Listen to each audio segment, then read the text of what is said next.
Oh my gosh. That was one of the most brutal knockouts I think I've ever seen. And Jake Paul's really good at it. Oh my gosh.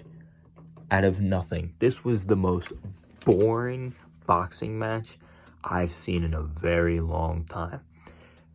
I literally, it was so bad, I didn't know how to score it. I didn't know how to score the fight up until the 6th round. I really thought, like, I had the fight for Jake Paul.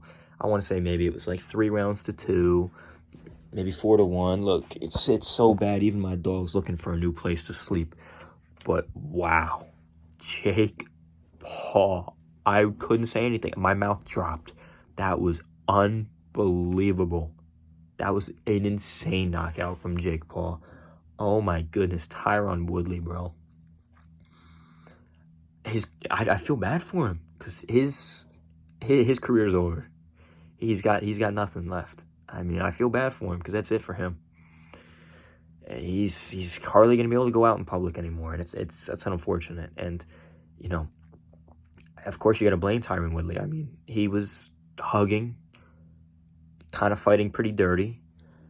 It was a carbon copy of last fight. He didn't seem like he wanted it. He did not seem like he wanted it at all. And Jake Paul got better.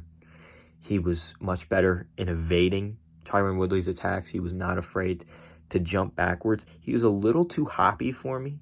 I was watching when he was throwing some of his punches. He was almost like in the air. He was like off both of his feet jumping when he punched, which obviously takes away a ton of power.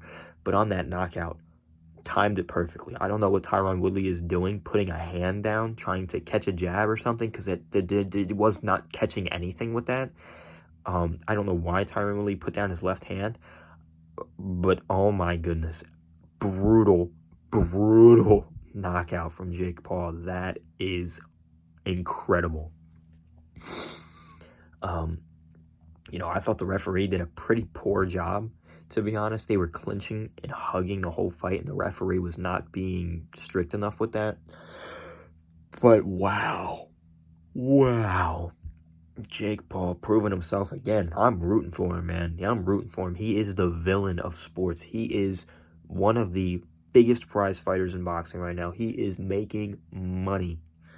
And as for what happens with Jake Paul next, he called out Masvidal. He called out Nate Diaz. He's not fighting either of those guys anytime soon because they have a contract with the UFC. As for who he boxes next, the thing is it could be anybody. It could literally be anybody. He could box anybody. There is not one person I could look at right now and be like, he's definitely boxing that guy. I mean, like, I have to say it.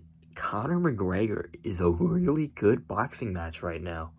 Like, it would just make sense at like a 175, 185 would make perfect sense for Jake Paul, and to be honest, for Conor McGregor as well.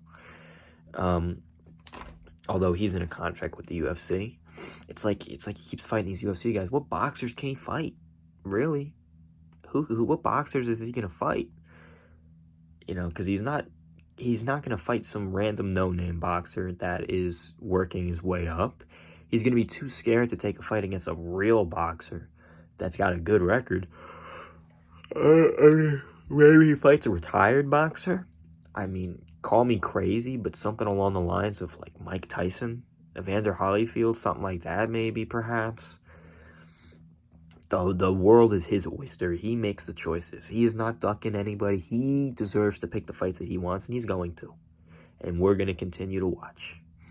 But what a fight. What a fight. Tyron Woodley, man. Bro. No words, man.